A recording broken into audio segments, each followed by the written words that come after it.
ओम शांति।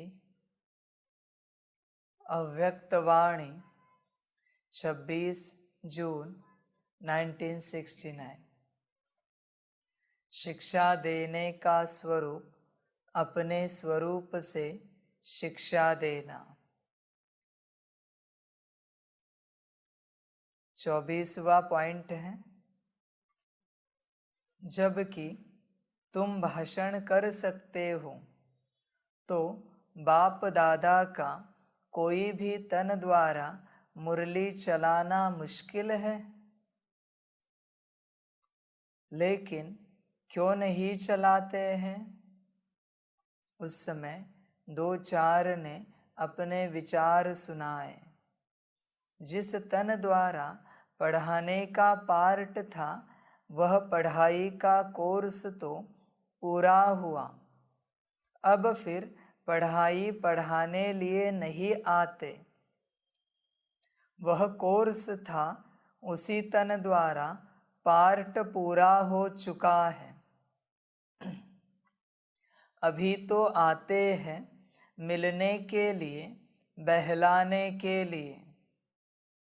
बाबा कहते हैं, जबकि तुम भाषण कर सकते हो तो बाप दादा का कोई भी तन द्वारा मुरली चलाना मुश्किल है। बाबा पूछते हैं बच्चों को कि तुम भाषण कर सकते हो तो मेरा मुरली चलाना मुश्किल है क्या? समझ की बात है बच्चों के लिए। बच्चे ज्ञान को एक एंगल से ना देखें। एक शब्द के अर्थ अनेक देशों में, अनेक भाषाओं में अनेक निकलते हैं।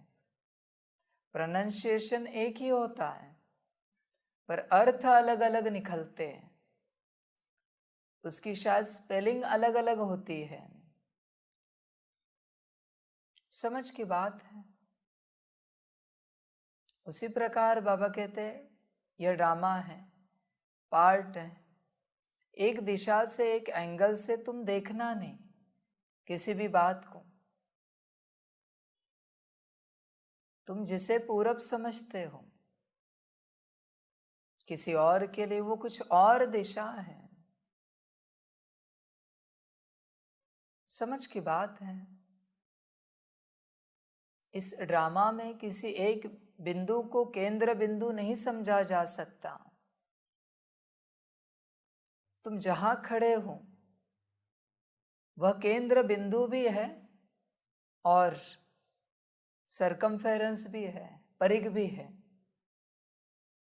सर्कल का। तुम क्या समझोगे कि वो क्या है? तुम एक अर्थ नहीं निकालो, उसे ध्यान से समझो और चलो। बच्चे बहुत बार एक ही अर्थ में अटक जाते हैं, फिर नुकसान हो जाता है। किसी भी बात को एक दिशा से नहीं पकड़ना है। यहां कुछ भी तुम पकड़ नहीं सकते। अभी इस घड़ी जो तुम कहते हो कि यह सही है, कुछ समय पहले वो गलत था और कुछ समय के बाद भी वो गलत ठहरेगा, सिद्ध हो जाएगा। इसलिए किसी भी बात को तुम निश्चित रूप से नहीं कह सकते कि यही ही सही है। यह सही कुछ नहीं है और गलत भी कुछ नहीं है। बाबा कहते हैं सही भी कुछ नहीं है और गलत भी कुछ नहीं है, बस ड्रामा है।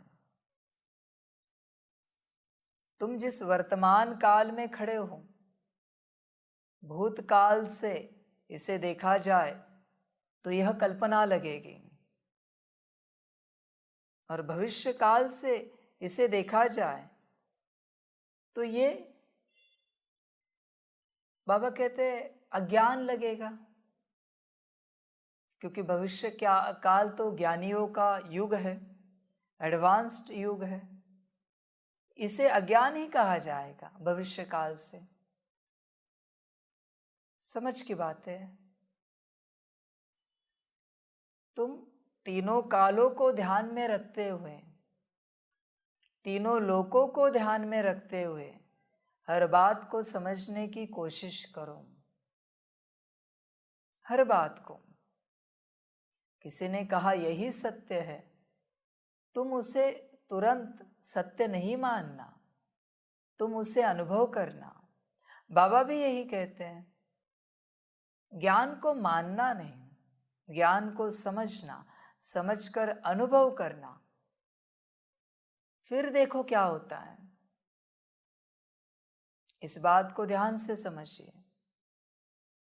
यहाँ अपडेट हमेशा चलता है, यहाँ कोई भी वर्जन फिक्स नहीं है, हर वर्जन को अपडेट किया जाता है। ये ड्रामा ही ऐसा है। जैसे टेक्नोलॉजी का युग है, तो यहाँ हर टेक्नोलॉजी पुरानी टेक्नोलॉजी होती है जब उसके सामने नहीं आती है। अपडेट हर किसी का मिलेगा यहाँ आपको, इसलिए तुम किसी बात को पकड़ के नहीं रखना, नुकसान तुम्हारा होगा। एक समय में, इस युग में, इस विज्ञान में फोन कल्पना थी। आज विज्ञान कहाँ से कहाँ पे पहुंचा है। आवाज यहाँ से वहां तक पहुंचाना ये मैजिक था। आज आवाज के साथ चित्र भी पहुंच रहा है। तो जहां से माना पास से इसे देखा गया, तो जिन्होंने देखा, जिन्होंने ये कल्पना की, उन्हें पागल करार दिया गया। और अभी वही सत्यता है। इंटरनेट का युग है, हर चीज ऑनलाइन चलती है। भूतकाल से ये कल्पना है देखी तो, और भविष्य काल से इसे देखा तो ये अज्ञान है, क्योंकि भविष्य काल इससे भी एडवांस्ड है, जो थॉट से चलेगा। अभी मैकेनिकली चलाना पड़ता है, भविष्य काल में विचारों से सब कुछ चलेगा। इसलिए तुम किसी एक बात को फिक्स मत करो, हमेशा ध्यान में रखना, नया वर्जन आता रहेगा, अपडेट आता रहेगा। पकड़ के नहीं बैठना, नुकसान तुम्हारा होगा। फिर कहोगे हमने समझा ही नहीं। समझ की बात है। बाबा ने साकार तन द्वारा पाठ बजाया, ब्रह्मा बाबा के। किसी को पता था कि और भी पाठ चलेगा बाबा का? किसी को नहीं पता था। बस इस बात को ध्यान में रखना, सतयुग लाना बाप का काम है। किस रूप से लाएगा ड्रामा जाने, बाप जाने। तुम बस पकड़ के नहीं बैठना। बाबा हमेशा मुरली में कहते हैं, जहाँ जरूरत है मैं बच्चे में प्रवेश होके ज्ञान दे के मुरली चला के चला जाता हूँ। ना बाप आता है। ज्ञान देना किसी मनुष्य का काम नहीं है। जो पूर्णता ज्ञानी है वही सिखा सकता है। जो खुद सीख रहा है वो क्या सिखाएगा? जो सीख रहा है वो नहीं सिखा सकता, बाबा कहते हैं। समझ की बात है। इसलिए समझ कर चलो। आत्मा परमात्मा का ज्ञान देना वो कहाँ से भी आ रहा, बाप का ही काम है, मनुष्य का काम नहीं है। मनुष्य नहीं देगा ये ज्ञान, मनुष्य के पास ज्ञान है नहीं। तो जैसे जबकि तुम भाषण कर सकते हो तो बाप दादा का कोई भी तन द्वारा मुरली चलाना मुश्किल है? बिल्कुल नहीं। बाबा खुद कहता है साकार वाणियों में, जहाँ जरूरत है मैं प्रवेश होकर मुरली चलाता हूँ, ज्ञान देता हूँ। बहुत से बच्चे हैं ऐसे, बाबा कहते हैं, जो कहते हैं कि मैंने क्लास नहीं ली, मैंने मुरली नहीं चलाई, मैंने अनुभव किया कि बाबा मेरे तन में आए और बाबा ने मुरली चलाई। पर सुनने वाले बच्चे कहते ऐसे तो हो ही नहीं सकता कि बाबा तुम्हारे तन में आए। तो क्या मुरली के महावाक्य झूठ है कि मैं किसी भी तन में आके मुरली चला के जाता हूं? वो बच्चा बड़ी विनम्रता से कह रहा है कि बाप बैठा है, पर अज्ञानी बच्चे इसे समझ नहीं पाएंगे। अज्ञानी बच्चे तो ब्रह्मा बाबा के तन में, दादी के तन में बैठे हुए बाप पर भी संशय उठाएंगे कि बाप है या कोई और शक्ति बैठी है। ये अज्ञानी बच्चों का काम है। ज्ञानी बच्चे तो हर जगह बाप को देखेंगे। ऐसा ज्ञान जो तुमने आज तक किसी से नहीं सुना है, ऐसी मुरली जो आज तक तुमने किसी से नहीं सुनी है, वो बाप ही चलाता है। समझ की बातें हैं, सभी बच्चे नहीं समझेंगे। इसलिए बाबा कहता है मैं जो हूँ, जैसा हूँ, यथार्थ रूप से मुझे कोई नहीं जानते। कोटों में कोई और कोई में भी कोई मुझे पहचानेंगे मैं कैसा हूँ। सभी के बस की बात नहीं है बाप को पहचानना, बाकी तो चलते रहेंगे। बाप की पहचान ज्ञान से है। बाप इस सृष्टि में आके कभी कोई चमत्कार नहीं करता और करेगा भी नहीं। सिर्फ ऐसा ज्ञान देगा जो किसी ने दिया नहीं है। ये बाप का काम है। बाप का ज्ञान कहीं वेद शास्त्रों में नहीं मिलेगा, कहीं पुराणों में नहीं मिलेगा, किसी के ज्ञान में नहीं मिलेगा, उसका रेफरेंस कहीं पर भी नहीं मिलेगा। जिसका रेफरेंस कहीं पर नहीं है वो बाप का ज्ञान है। जिसका रेफरेंस है वो इस सृष्टि का ज्ञान है। फिर संत आत्माएं, महात्माएं, मनुष्य आत्माएं, जिस किसी के द्वारा भी लिखा गया है, देवात्माएं जो भी है, फरिश्ते हैं, जो भी लिखने वाले, बाप का ज्ञान इस सृष्टि में एग्जिस्ट नहीं करता। समझ की बात है। यही पहचान है बाप के ज्ञान की। समझने वाले समझ जाए और समझ कर चले। बाबा कहते एक तन क्यों, मैं हजारों तन में आके मुरली चला के चला जाता हूं। हजारों तन में एक समय पर। ये बच्चों के बस की बात नहीं है मुरली चलाना। दुनिया के हिसाब से कोई बच्चों का खेल नहीं है। जिस मुरली से बच्चों का उद्धार होता है वो बाप के अलावा कोई और नहीं चला सकता। समझ की बात है। पर कोई कोई बच्चे पकड़ के रखते किसी बात को। बाबा कहते मैंने पहले अंगुष्ठा कहा, फिर बिंदी कहा, फिर सितारा कहा। अपडेट हो रहा है ना वर्जन। तुम अपडेट क्यों नहीं करवाना चाहते तुम्हारे सॉफ्टवेयर को? अपडेट नहीं कराओगे तो नुकसान हो जाएगा। फिर एक समय ऐसा आएगा कि तुम सिस्टम से बाहर हो जाओगे क्योंकि तुमने अपडेट नहीं कराया है। तुम्हारा डिवाइस चलना बंद हो जाएगा, इनकमिंग आउटगोइंग सब बंद हो जाएगा उसके ऊपर, वो काम ही नहीं करेगा। इसलिए समय के साथ चलो, समय के साथ चलो। बाबा कहते क्यों अंगूठे को याद नहीं करते, फिर बिंदी या सितारे को क्यों याद करते हो? समझ की बात है।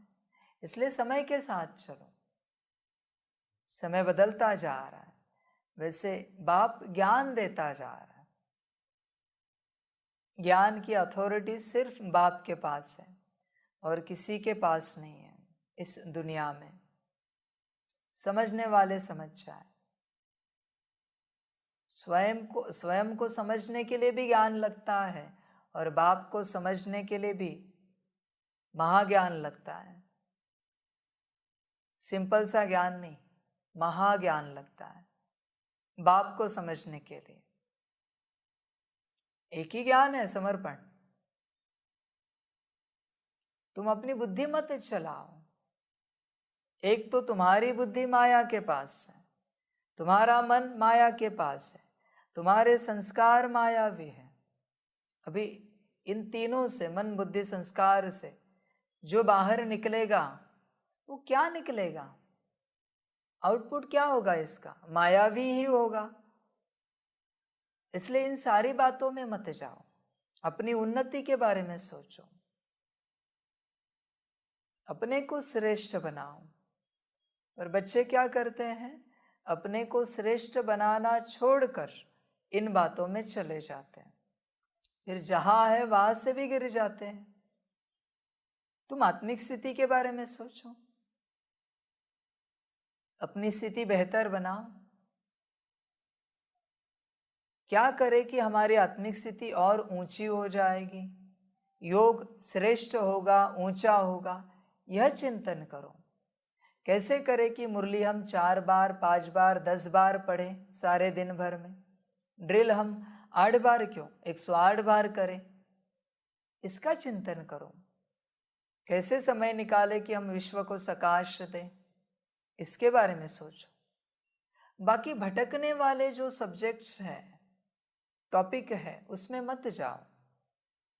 ये जितने विषय हैं ना, उनमें विकार है। इसलिए विषय विकार नाम किसी किसी भाषा में कॉमन आता है। विकारों को विषय विकार कहा जाता है। जैसे काम, क्रोध, लोभ, मोह, अहंकार, उनके बाल बच्चे, इन्हें विषय विकार कहा जाता है। इसलिए तुम इन सब्जेक्ट्स में, विषयों में जाओ नहीं तो विकार आएंगे नहीं। तुम इतने ही अपने पास सब्जेक्ट्स रखो, मैं आत्मा, मेरा बाबा और ये ड्रामा, ये सृष्टि चक्र, बस इतना ही रखो। बाकी किसी में जाओ नहीं। तुम भटकोगे। तुम सोचो हर घड़ी कि क्या सुने तो मेरी स्थिति ऊंची होगी, क्या बोले तो स्थिति ऊंची होगी, क्या देखे तो स्थिति ऊंची होगी, क्या सोचे तो स्थिति ऊंची होगी, क्या पढ़े तो स्थिति ऊंची होगी। तुम यही सोचते रहो, कैसे बाप की याद और बढ़े, इसका चिंतन करो। बाकी जो तुम्हारे काम का नहीं है उसका चिंतन नहीं करो और चर्चा भी नहीं करो किसी के साथ। तुम भी भटकोगे और दूसरे को भी भटका दोगे। तुम स्वचिंतन की चर्चा करो, खुद से, दूसरों से। समझ की बात है। इसलिए बाप दादा के पाठ को समझना बच्चों के बस की बात नहीं है, बिल्कुल नहीं है। तुम एक बात को पकड़ के मत बैठो, उन्नति की ओर चलो। तुम जो सोच रहे हो और संकल्प उठा रहे हो, तुम्हारे तन में भी बाबा आ सकते हैं अगर पाठ हो तो, सेवा करनी हो तो। और उस समय तुम कहोगे कि मैंने मुरली नहीं चलाई, मैंने क्लास नहीं कराया, मुझे अनुभव हुआ मेरे तन में बाबा बैठे, और कोई तुम पर विश्वास नहीं करेगा, क्योंकि यही कहने वाला कोई और था, तब तुमने विश्वास नहीं किया। और वो व्यक्ति नहीं कह रहा था, बाबा तुम्हें बता रहा था कि मैं बैठा हूं तुम्हारी उन्नति के लिए, पर तुम समझे नहीं। तुम एक रूप से पकड़ के बैठे और फंस गए। बाबा कहते फंसो, वाह माया माँ वाह, और क्या कहेंगे। अभी वो तुम्हारी माँ है ना, जो तुम्हें मुट्ठी में पकड़ के रखी है, सर्वशक्तिवान है। तो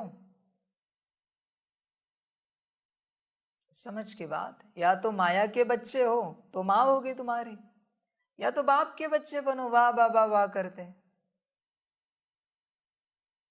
किसके साथ चलना है मर्जी तुम्हारी है। समझ की बात है बाबा कहते हैं। इसलिए समझ कर चलो। जहां भी आत्मिक उन्नति हो रही है बाप बैठा है, जहां भी आत्मिक अधोगति हो रही है माया बैठी है। सिंपल सी बात है। फिर ज्ञान कहीं से भी आए, यही अंतर है बाप और माया का। जहां उन्नति वहां बाप, आत्मिक, बाहरी उन्नति की बात नहीं कर रहे, अंदरूनी उन्नति की बात चल रही। जहां अधोगति है वहां माया है। जहां तुम्हारी स्थिति नीचे जा रही है माया बैठी है, जहां तुम्हारी स्थिति ऊपर उठ रही है बाप बैठा है।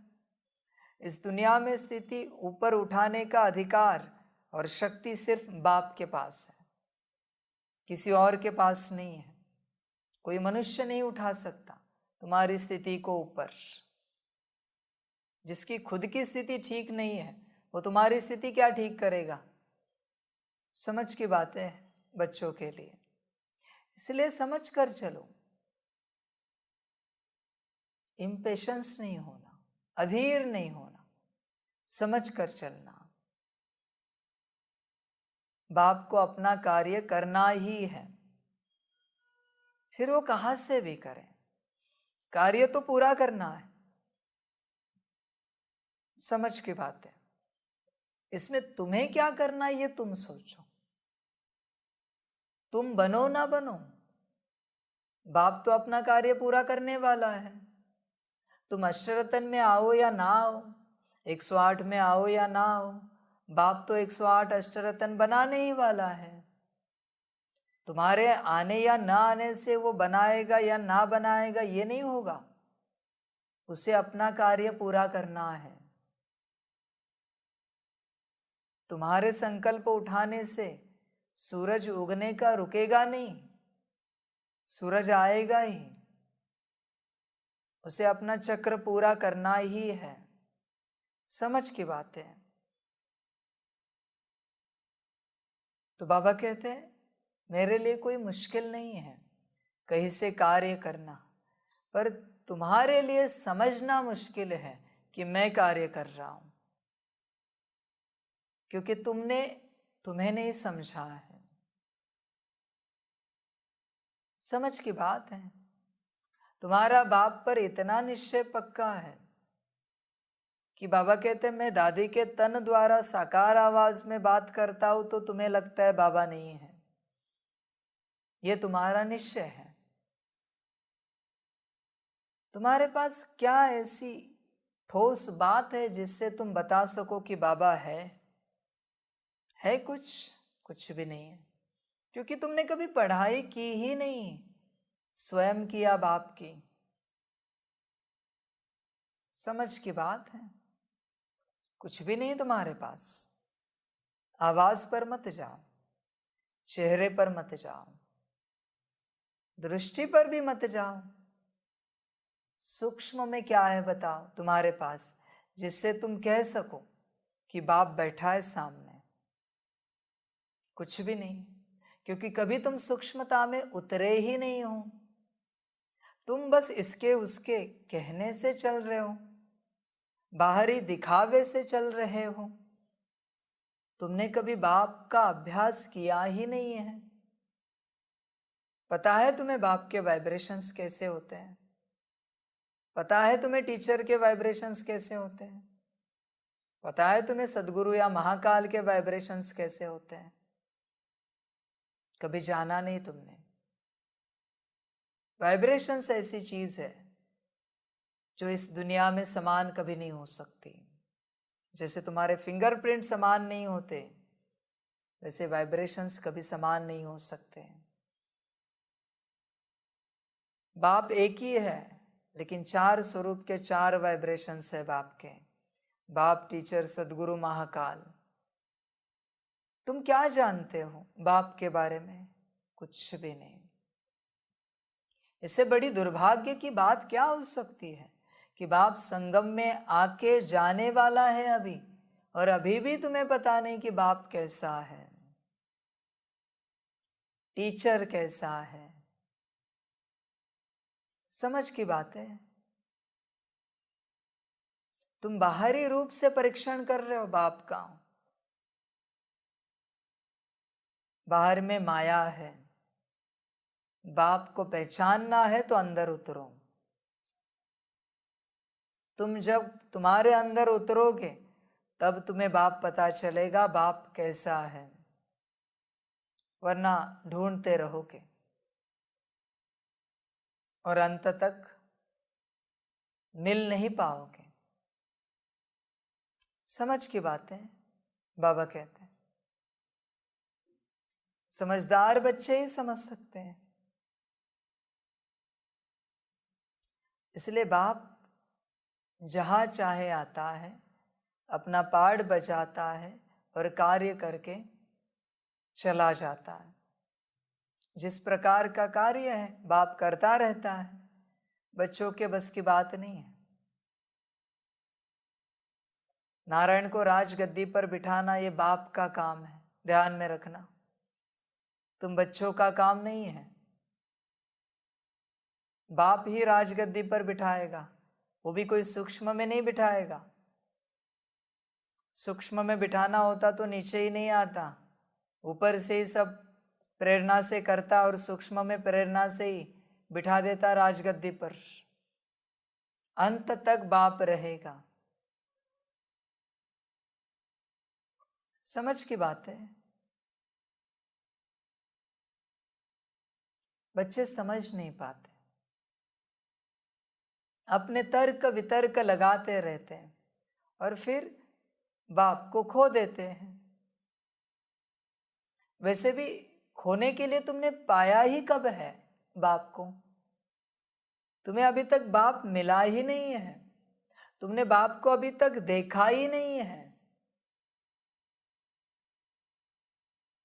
मिला हो, देखा हो, पाया हो तो खोज सकते हो, पर कुछ भी इसमें से हुआ नहीं तुम्हारे साथ।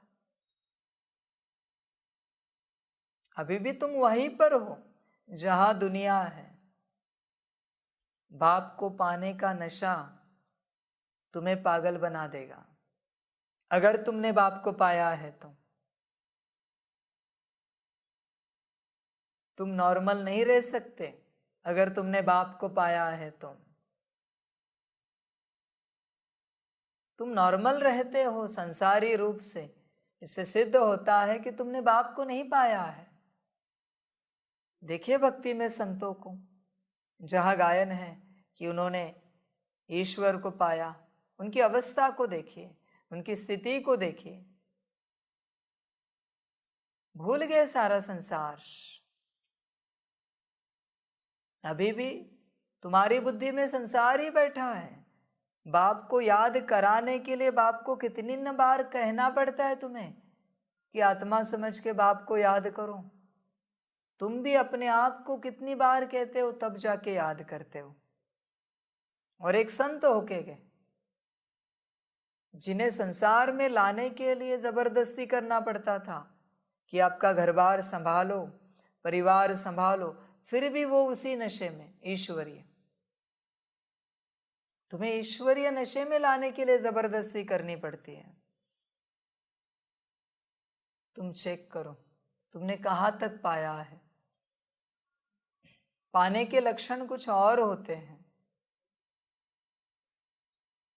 जिसने पाया वो संसार से खोया, स्वयं खोया वो संसार से।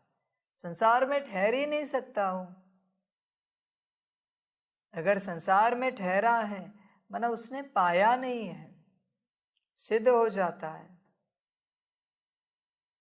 और यह एक ही युग है, संगम युग, जहां तुम ईश्वर को, तुम्हारे सच्चे परम पिता को पा सकते हो। बाकी किसी युग में नहीं पा सकते। वहां तो भक्ति चलती है देवताओं के रूप में।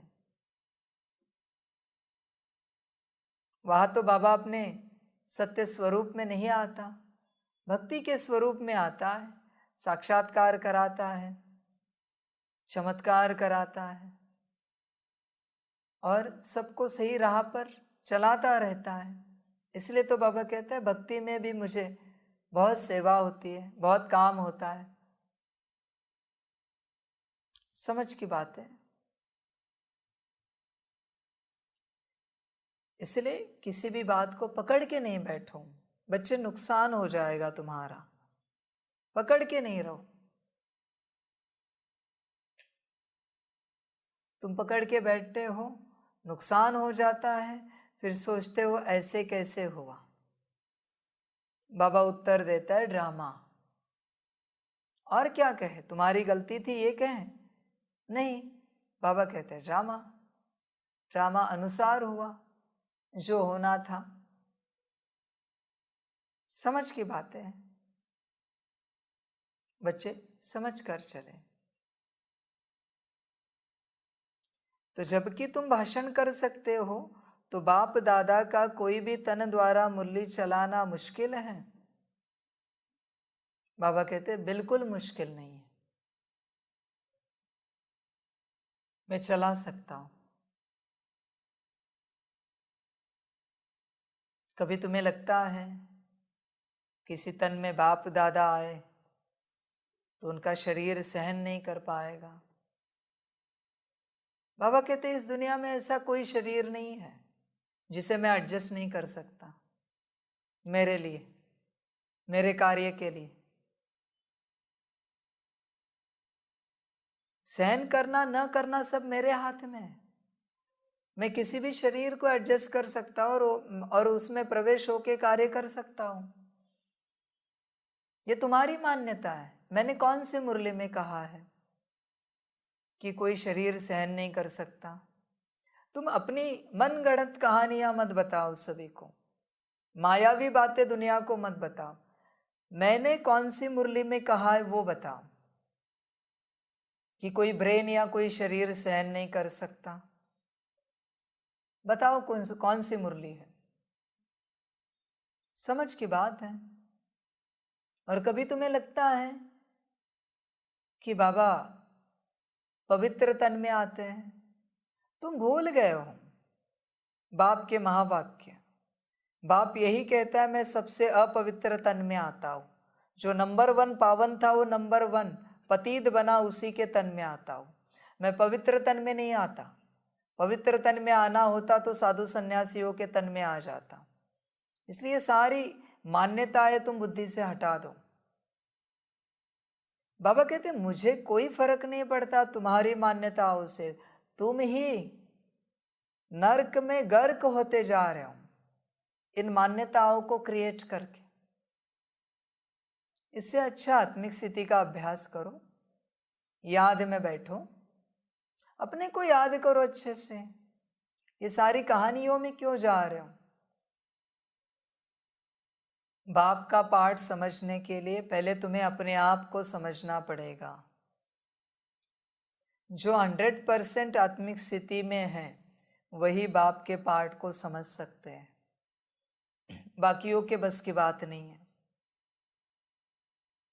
क्योंकि जो 100% आत्मिक स्थिति में है वही बाप की याद में है, और जो बाप की याद में है अखंड, वही बाप को समझ पाएंगे, वही श्रीमत पर चल पाएंगे। बाकी बाबा कहते भटकाओ नहीं, तुम भी भटको नहीं और किसी और को भी भटकाओ नहीं। बहुत बच्चे एक दूसरे को भटकाने का काम करते हैं। बाबा कहते हैं ऐसे मत करो, ये सब ड्रामा है। इसमें जो कुछ घटित हो रहा है वो सब कुछ ड्रामा है। इसे ध्यान से समझो। तुम ही कहते हो यहां किसी का कोई दोष नहीं है, फिर तुम ही कहते हो इन्होंने ऐसे किया, उन्होंने वैसे कहा। ये वो कहां से आए फिर? अगर यहां किसी का कोई दोष नहीं तो तुम किसी एक बात पर पक्के रहो, फिर तुम्हारा कल्याण होगा। समझ की बात है, वरना तुम भटकोगे और दूसरों को भी भटकाओगे। बाप को लेकर तर्क वितर्क को नहीं निकालो। समझ की बात है। इसलिए बस श्रीमत पर चलते रहो, बाप के पाठ में मत जाओ। तुम्हारे समझ से परे हूं मैं। तुम मेरे बारे में एक स्टेटमेंट भी नहीं कर सकते, तुम्हें अधिकार भी नहीं है और उतनी समझ भी नहीं है। बाबा कहते हैं कि मेरे बारे में तुम स्टेटमेंट कर सको कोई? समझ की बातें हैं। बाप के बारे में स्टेटमेंट करना सही हुआ तो ठीक, गलत हुआ तो बहुत बड़ा महापाप बन जाएगा, इसलिए कुछ भी नहीं कहना। इससे अच्छा जो तुम्हारा काम नहीं है वो मत करो। जो तुम्हारा काम है, अपने को आत्मा समझकर बाप को याद करना, वो तुम करो। समझ की बात है। कभी कभी तुम बड़े बड़े क्लासेस करते हो, बड़े बड़े प्रोग्राम करते हो, मुरली चलाते हो, बाप से पूछा है तुमने? श्रीमत ली है क्लासेस करने की, प्रोग्राम करने की, मुरली चलाने की? संदेशी के द्वारा श्रीमत ली है क्या तुमने? किसने तुम्हें अधिकार दिया क्लास करने का? किसने अधिकार दिया प्रोग्राम करने का? किसने अधिकार दिया तुम्हें मुरली चलाने का? ये नतीजा है तुम कुछ भी कह रहे हो उसका। अपनी मनमत से चल रहे हो ना। आजकल जिसके मन में आया वो क्लास करना शुरू कर देता है। अधिकार दिया किसने? संदेशी को लेकर तुमने पूछा है सूक्ष्मोतन में कि बाबा हम क्लास कर सकते हैं क्या? मुरली चला सकते हैं क्या? प्रोग्राम कर सकते हैं क्या? प्रदर्शनी समझा सकते हैं क्या? पूछा है तुमने सूक्ष्मोतन में? कहां से ये तुमने सब किया? किसने कहा तुम्हें करने के लिए? ये सब माया है तुम्हारी। बाप तो कहता है बस एक बाप से सुनो, बस एक बाप से सुनो। किसी को मुरली समझ में नहीं आती, बार बार पढ़ो, बाप समझा देगा तुम्हें सूक्ष्म रूप से। पर किसी से समझने की कोशिश मत करो। वहां बाप ने प्रवेश होके समझाया तो ठीक, वरना उसने समझाया और उस मुरली का अर्थ अगर उल्टा पुल्टा निकाल दिया तो तुम भी भटकोगे और वो भी भटकेगा। बाप का कोई भी कार्य बिना श्रीमत के नहीं होता। श्रीमत है तो ही करो, वरना आज के आज, अभी के अभी ये धंधा छोड़ दो मनमत का, परमत का। समझ की बात है।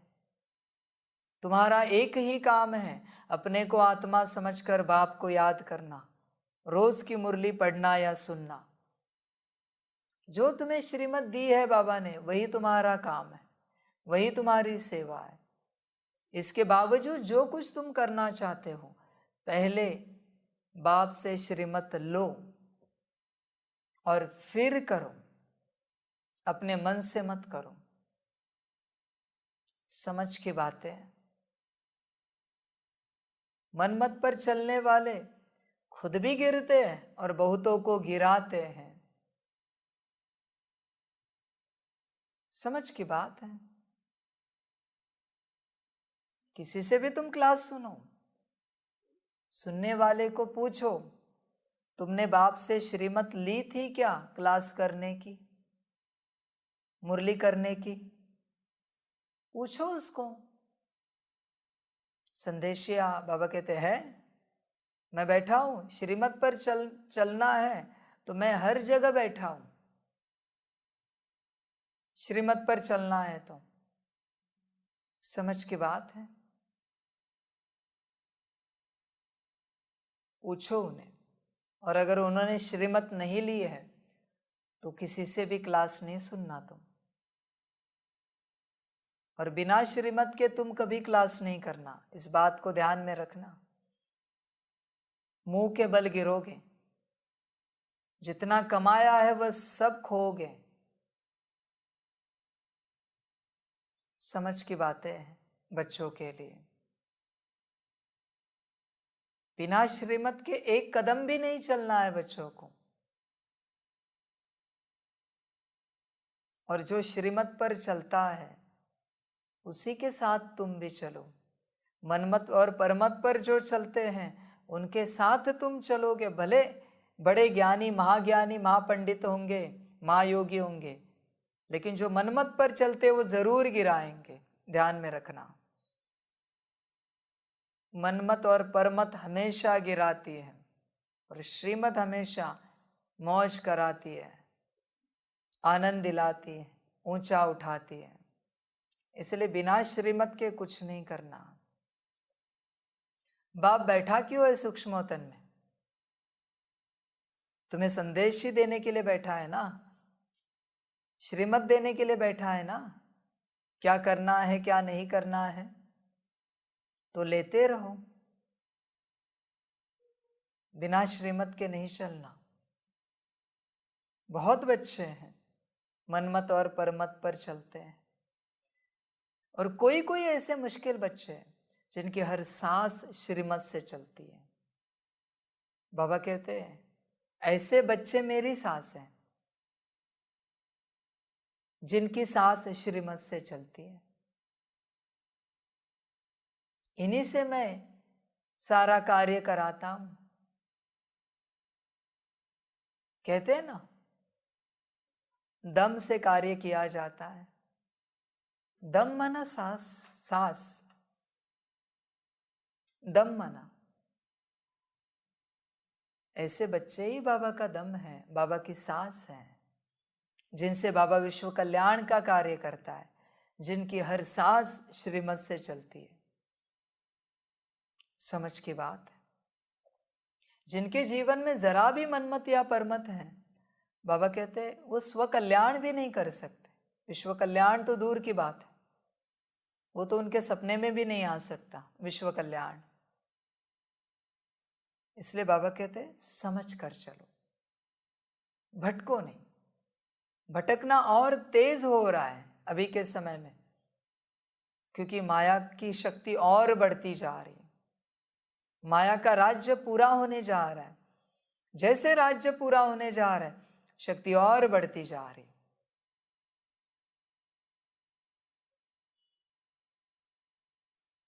तो बाबा कहते हैं इस समय भटको नहीं। भटकाने वाली बहुत बातें आएंगी, पर भटकना नहीं है, चलते रहना है श्रीमत पर। एक कदम भी इधर उधर ना हो। दिया बुझने से पहले बहुत तेज जलता है, ध्यान रखना। ये माया का राज्य है, समाप्त होने से पहले नेगेटिव एनर्जी का खेल बहुत तेज चलेगा, कल्पना से बाहर चलेगा। इसलिए तुम श्रीमत को इतना पक्का करो, तुम्हारे पास तो छोड़ दो, तुम जहां भी जाओ वहां की भी नेगेटिव एनर्जी, उसको भी मुक्ति मिले, भटकने वाली आत्माओं को मुक्ति मिले। बेचारे परेशान हैं। इतने शक्तिशाली तुम बनो श्रीमत पर चलकर। उपाय एक ही है, श्रीमत, इतना शक्तिशाली बनने का। इसलिए चलते रहो, सदा श्रीमत को ध्यान में रखना, सदा श्रीमत को ध्यान में रखना। हमेशा श्रीमत आगे पीछे ना हो कभी, सदा ध्यान में रहे बस बच्चों के। बाबा कहते काम हुआ, श्रीमत ध्यान में है, कार्य पूरा हुआ। श्रीमत कभी खोए नहीं, कभी भूले नहीं। तो बहुत सारी जगहों पर बाबा अपना कार्य कर रहा है। यह इतना विशाल कार्य है कि एक जगह से करना बाबा कहते पॉसिबल नहीं है। मैं अनेक जगहों से इस कार्य को पूरा कर रहा हूं। अध्यात्म भी मैं ही चला रहा हूं और विज्ञान भी मैं ही चला रहा हूं। सब जगहों से मैं ये कार्य कर रहा हूं। समझ की बात है। बस बच्चों के लिए बाप के रूप में कर रहा हूं, दुनिया के लिए भगवान के रूप में कर रहा हूं, विज्ञान के लिए गॉड के रूप में, क्रिएटर के रूप में कर रहा हूं।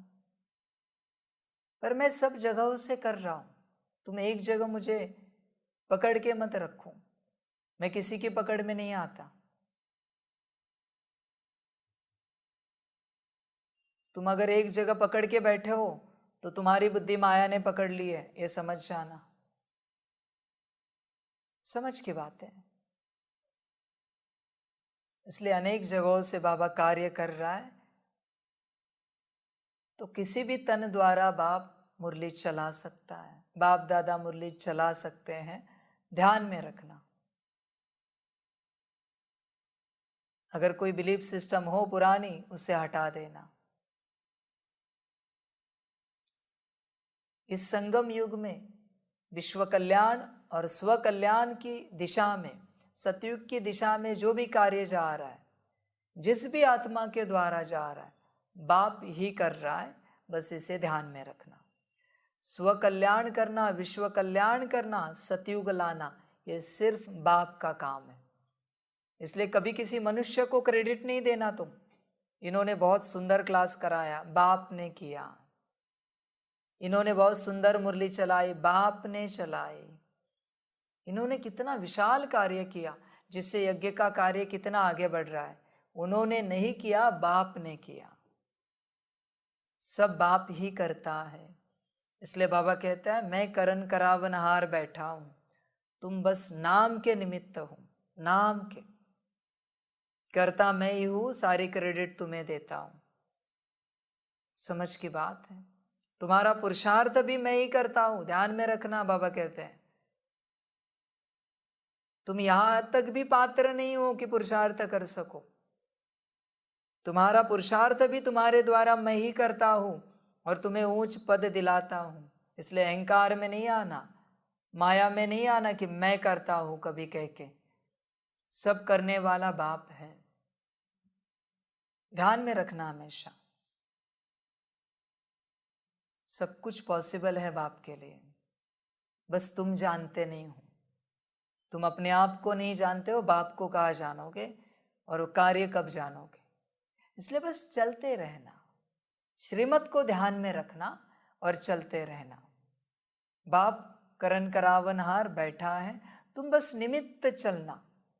बाबा कहते हैं मैं बहुत कुछ कराऊंगा, करूंगा, बस निमित्तपन लेना। कभी कोई तुम्हें क्रेडिट देने की कोशिश करे ना, वहां से भाग जाना, ठहरना नहीं। तुमने जो नहीं किया उसकी क्रेडिट तुम कैसे ले सकते हो? उसका बड़प्पन तुम कैसे ले सकते हो जो तुमने किया ही नहीं है? गिर जाओगे। इसलिए ये चेष्टा नहीं करना, ये अज्ञानता, मूढ़ता, मूर्खता नहीं करना क्रेडिट लेने की। किसी ने ताली भी बजाई, लेना नहीं। कभी किसी ने तुम्हारे कार्य के लिए फूल दिया, लेना नहीं। कहना वही 1 रुपए का जो फूल है वो 1 रुपया बाप की भंडारी में डालना, यज्ञ सेवा में लगाना, तुम्हारा भी भला होगा और यज्ञ सेवा भी आगे बढ़ेगी। समझ की बात है। और तुम सभी बच्चे जो किसी और की वाह करते हो, उसकी भी वाह कभी नहीं करना। किसी बच्चे की, उस बच्चे की मैं तुम्हें कुंडली दिखाऊं ना तो गाली दोगे उससे। इसलिए महिमा सिर्फ एक बाप की है इस दुनिया में, ध्यान में रखना। किसी मनुष्य की कभी महिमा नहीं करना, गिर जाओगे। कभी किसी मनुष्य की नहीं करना, वो भी गिरेगा और तुम भी गिरोगे। अरे करना ही है ना, महिमा करने का शौक है तो परमात्मा की करो, बाप की करो, ऊंचा उठोगे, अवस्था ऊंची होगी। और ही करने का मन है परमात्मा छोड़ के तो ड्रामा की करो, वाह ड्रामा वाह करो, मन है ना। समझ की बात है। इसलिए नथिंग इज इम्पॉसिबल, कहते हैं ना, कुछ भी इम्पॉसिबल नहीं ईश्वर के लिए इस दुनिया में। ध्यान में रखना, ड्रामा में बंधा हुआ भी है और ड्रामा से मुक्त भी है वो।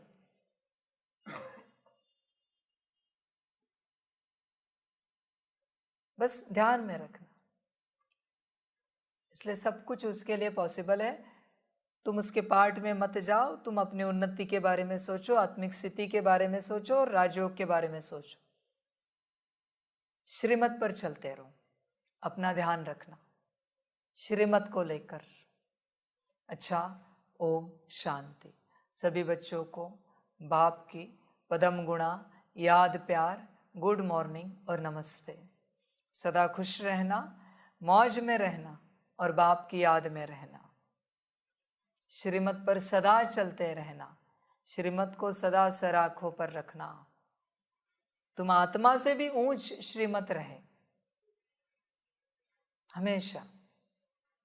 अच्छा, ओम शांति। सभी बच्चों के लिए टोली स्वीकार हो। ओम शांति।